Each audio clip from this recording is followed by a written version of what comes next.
Mi nombre es David, hijo de Isaí, un humilde pastor de Belén. Nunca imaginé que el destino de Israel reposaría alguna vez sobre mis hombros. Crecí en el campo, entre ovejas y colinas, con la brisa matutina acariciando mi rostro y el sonido del rebaño guiando mis días. Mientras mis hermanos mayores se entrenaban como guerreros y servían en el ejército del rey Saúl, a mí me asignaban la tarea de cuidar a los animales, una labor que muchos consideraban insignificante. Pero lo que ellos no sabían era que, en esos momentos de soledad, en medio de los valles y montañas, mi corazón aprendió a confiar en Dios. Desde pequeño, encontré consuelo en alabar al Señor con mi arpa. Cuando la noche caía y el viento silbaba entre las ramas de los olivos, mis dedos recorrían las cuerdas, y mi voz se alzaba en cánticos de adoración. En esos momentos de comunión con Dios, comencé a comprender que Él ve más allá de la apariencia y la fuerza física. Él busca un corazón dispuesto a seguir su voluntad. Todo cambió un día que parecía como cualquier otro. Mientras cuidaba a mi rebaño, llegó un mensajero corriendo desde nuestra casa. Mi padre me llamaba con urgencia.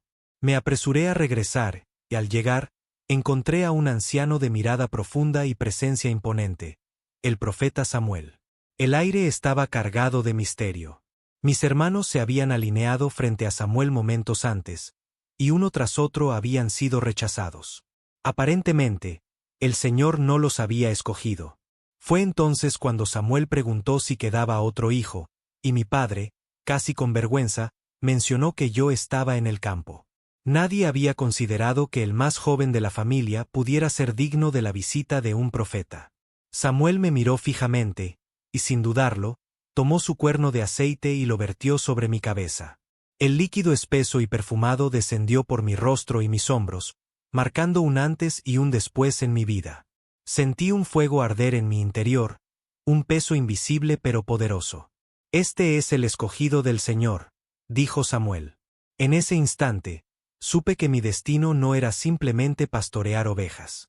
Dios tenía un propósito mayor para mí. Pero, ¿cómo podía un simple pastor convertirse en rey? Aún no lo entendía. No tenía entrenamiento militar, no había empuñado una espada en combate y nadie me veía como un líder. Sin embargo, algo en mi interior me decía que debía confiar. Dios no se fija en la fuerza ni en la estatura, sino en el corazón. Ese día volví al campo, pero algo en mí había cambiado.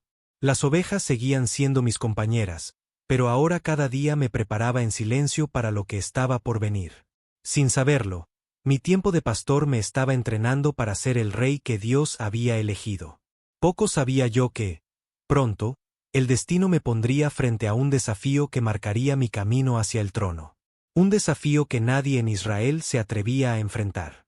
Desde el día en que el profeta Samuel vertió aquel aceite sobre mi cabeza, supe que Dios tenía un propósito para mí. Sin embargo, mi vida siguió aparentemente igual. Seguía pastoreando ovejas, tocando el arpa y enfrentándome a los leones y osos que intentaban robarse a mi rebaño. Pero lo que no sabía era que Dios estaba entrenándome en lo secreto para algo mucho mayor. Un día, mi padre Isaí me llamó y me pidió que llevara provisiones a mis hermanos, quienes estaban en el campamento del ejército de Israel. Había oído rumores de guerra. Los filisteos estaban desafiando a nuestro pueblo. Lo que encontré al llegar me llenó de asombro y frustración. Frente a nosotros, en el otro lado del valle de Ela, se alzaba un gigante, un guerrero temible llamado Goliat. Su armadura brillaba bajo el sol, y su voz resonaba como un trueno cada vez que lanzaba su desafío. Día tras día, durante 40 mañanas, se burló de nuestro ejército y del Dios de Israel. Nadie se atrevía a enfrentarlo. Incluso el rey Saúl, un hombre alto y fuerte, parecía paralizado por el miedo. ¿Quién es este filisteo incircunciso que se atreve a desafiar a los ejércitos del Dios viviente? Pregunté con indignación. Mis palabras no fueron bien recibidas. Mis propios hermanos se burlaron de mí, diciéndome que solo había venido a curiosear. Pero no me importó. Yo sabía en quién confiaba. Dios ya me había librado del león y del oso en el campo. ¿Por qué no me libraría de este gigante? Cuando el rey Saúl escuchó mi determinación, me mandó llamar. Me miró de arriba abajo, sorprendido por mi juventud. No puedes pelear contra ese filisteo, eres solo un muchacho, me dijo. Pero yo respondí con firmeza. El Señor, que me libró de las garras del león y del oso, también me librará de este filisteo. Sin más opciones, Saúl me permitió enfrentarme a Goliat. Intentó darme su armadura, pero me quedaba grande y me sentía torpe. En lugar de eso, tomé mi honda y elegí 5 piedras lisas del arroyo. Mi confianza no estaba en las armas de los hombres, sino en el poder de Dios. Cuando me acerqué a la línea de batalla, Goliat me miró y soltó una carcajada. ¿Acaso soy un perro para que vengas a mí con palos? Gruñó, lanzando insultos contra Dios. Pero yo no me amedrenté. Lo miré a los ojos y declaré con valentía. Tú vienes contra mí con espada, lanza y jabalina, pero yo vengo contra ti en el nombre del Señor Todopoderoso. Hoy mismo Él te entregará en mis manos. Y sin esperar un segundo más, lancé la piedra con mi honda. El aire se cortó con velocidad, y antes de que el gigante pudiera reaccionar, la piedra se clavó en su frente. Goliat cayó al suelo con un estruendo ensordecedor. El silencio se apoderó del campo de batalla. Por un momento, nadie podía creer lo que había sucedido. Entonces, el ejército de Israel estalló en gritos de victoria, y los filisteos huyeron aterrorizados. Ese día, todo cambió. Mi nombre se hizo conocido en todo Israel. Las canciones comenzaron a sonar en las calles. Saúl mató a sus 1000, pero David a sus 10,000. La gente me miraba con admiración, pero el rey Saúl con otros ojos. Primero, me acogió en su palacio y me convirtió en uno de sus guerreros más confiables. Me dio grandes responsabilidades y me permitió liderar tropas en batalla. Pero con el tiempo, algo oscuro comenzó a crecer en su corazón. Mi victoria sobre Goliat no solo me dio el favor del pueblo, sino que también despertó los celos de Saúl. Mientras yo servía con lealtad, su envidia crecía día a día. No tardé en darme cuenta de que mi vida, una vez más, estaba a punto de cambiar, pero esta vez, para enfrentar un nuevo enemigo, el propio rey de Israel. Cuando derroté a Goliat, nunca imaginé que mi mayor amenaza no vendría de un enemigo extranjero, sino del propio rey de Israel. Al principio, Saúl me honró y me dio un lugar en su corte. Me convertí en uno de sus principales guerreros y dirigía sus ejércitos en batalla, ganando muchas victorias para Israel. Pero cuanto más crecía mi éxito, más aumentaba la envidia de Saúl. Todo comenzó con un cántico. Mientras regresábamos triunfantes de la guerra, las mujeres de Israel salieron a recibirnos con panderos y danzas, cantando. Saúl mató a sus 1000, pero David a sus 10,000. Esas palabras encendieron una furia incontrolable en el corazón del rey. Desde aquel día, me miró con desconfianza, y lo que antes era favor se convirtió en odio. Una noche, mientras tocaba el arpa para calmar su espíritu atormentado, Saúl tomó su lanza y la arrojó con fuerza contra mí. Por la misericordia de Dios, logré esquivarla, pero entendí que mi vida corría peligro. A partir de entonces, la persecución comenzó. Saúl me veía como una amenaza a su trono y decidió eliminarme. Intentó en varias ocasiones asesinarme en secreto, incluso enviándome a batallas esperando que muriera. Pero Dios me protegía, y cada vez salía victorioso. Mi mejor amigo, Jonatán, el hijo de Saúl, intentó interceder por mí. Su lealtad hacia mí era inquebrantable, a pesar de que, por derecho, él era el heredero del trono. David, mi padre está decidido a matarte, me advirtió en una de nuestras últimas reuniones. Aquel día, supimos que no podíamos vernos más. Lloramos juntos, pero Jonatán me hizo prometer que, cuando llegara a ser rey, mostraría misericordia a su familia. Con el corazón pesado, huí al desierto. La vida de fugitivo fue dura. Pasé años escondiéndome en cuevas, vagando por tierras extranjeras, siempre un paso adelante de los hombres de Saúl. Con el tiempo, otros perseguidos y marginados se unieron a mí. Lo que comenzó como un grupo de desesperados se convirtió en un ejército leal. Dios me estaba enseñando a liderar, no desde la comodidad de un palacio, sino desde el desierto. Saúl me persiguió incansablemente, pero Dios siempre me guardó. En 2 ocasiones, tuve la oportunidad de acabar con él. Una vez, Mientras dormía en una cueva donde yo me escondía, mis hombres me susurraron: Este es el día en que el Señor te entrega a tu enemigo. Mátalo y toma el trono. Me acerqué sigilosamente con mi daga en mano, pero no lo maté. En su lugar, corté un pedazo de su manto y cuando se alejó, le grité desde la distancia: Saúl, hoy pude quitarte la vida, pero no levantaré mi mano contra el ungido del Señor. Saúl, conmovido, rompió en llanto y reconoció que yo sería rey algún día.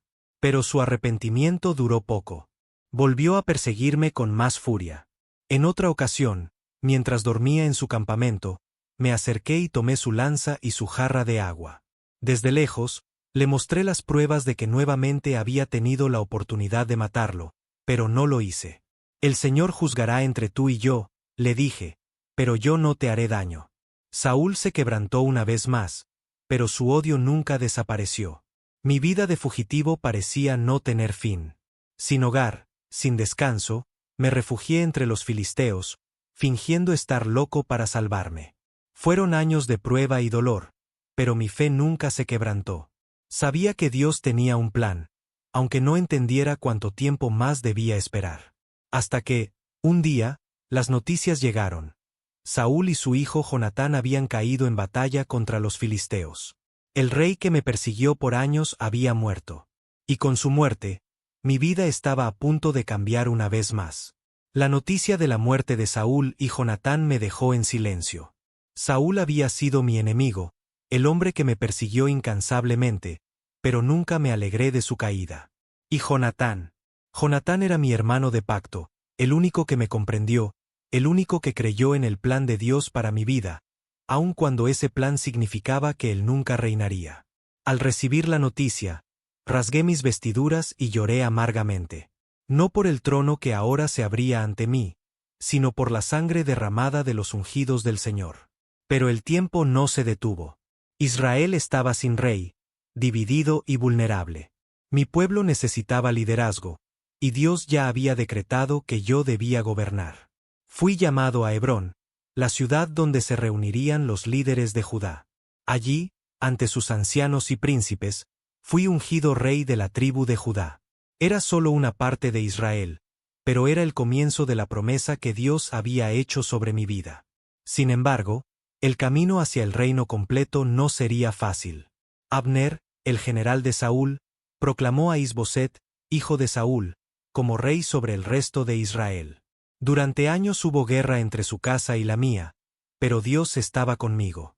Poco a poco, la casa de Saúl se debilitó y la mía se fortaleció. Finalmente, Is-Boset fue asesinado por sus propios hombres, y los líderes de todas las tribus vinieron a mí en Hebrón. Recuerdo ese día con claridad. Los ancianos de Israel se inclinaron ante mí y dijeron: Tú fuiste quien dirigió a Israel en las batallas, aun cuando Saúl era rey. Y el Señor ha dicho: Tú apacentarás a mi pueblo Israel y serás su príncipe. Así, ante Dios y el pueblo, fui ungido rey sobre todo Israel. El pastor de ovejas se convirtió en pastor de una nación.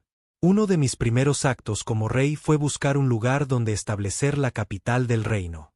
Jerusalén, una ciudad que hasta entonces pertenecía a los jebuseos, era el sitio perfecto, ubicada en el centro del territorio, con una fortaleza natural que la hacía casi impenetrable. Los jebuseos se burlaron de mí, diciéndome que incluso los ciegos y los cojos podrían defender su ciudad contra nosotros. Pero no conocían el poder del Dios que me respaldaba. Con mi ejército, encontramos una entrada secreta y tomamos la ciudad, estableciéndola como la capital de Israel.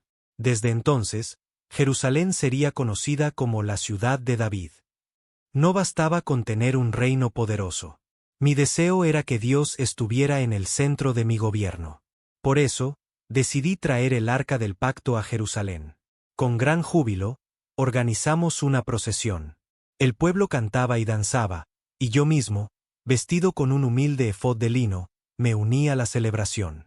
Mi corazón rebosaba de gozo, porque sabía que la presencia de Dios estaba con nosotros. No todos entendieron mi alegría. Mical, la hija de Saúl y mi esposa, me miró con desprecio desde una ventana y me recriminó por haber danzado con tanto fervor frente al pueblo. Pero yo no me avergoncé. Le respondí con convicción. Lo hice delante del Señor, que me eligió a mí en lugar de tu padre. Me haré aún más vil por causa de él, porque mi gozo está en su presencia. Dios bendijo mi reino. Expandí nuestras fronteras, consolidé la unidad de Israel y goberné con justicia. Hice alianzas, aseguré la paz y busqué siempre la dirección del Señor. Pero mi historia no terminó aquí. Aunque fui un rey poderoso, aún era un hombre. Y como hombre, cometí errores. Errores que marcarían mi vida y la de mi familia. Mi reinado no solo sería recordado por mis victorias, sino también por mis fracasos y las consecuencias de mis decisiones. Mi reinado estaba en su punto más alto. Israel era fuerte, mis enemigos habían sido derrotados, y Jerusalén se había convertido en el corazón del reino. Dios me había bendecido con riquezas, poder y una dinastía estable. Pero fue en ese tiempo de prosperidad cuando bajé la guardia.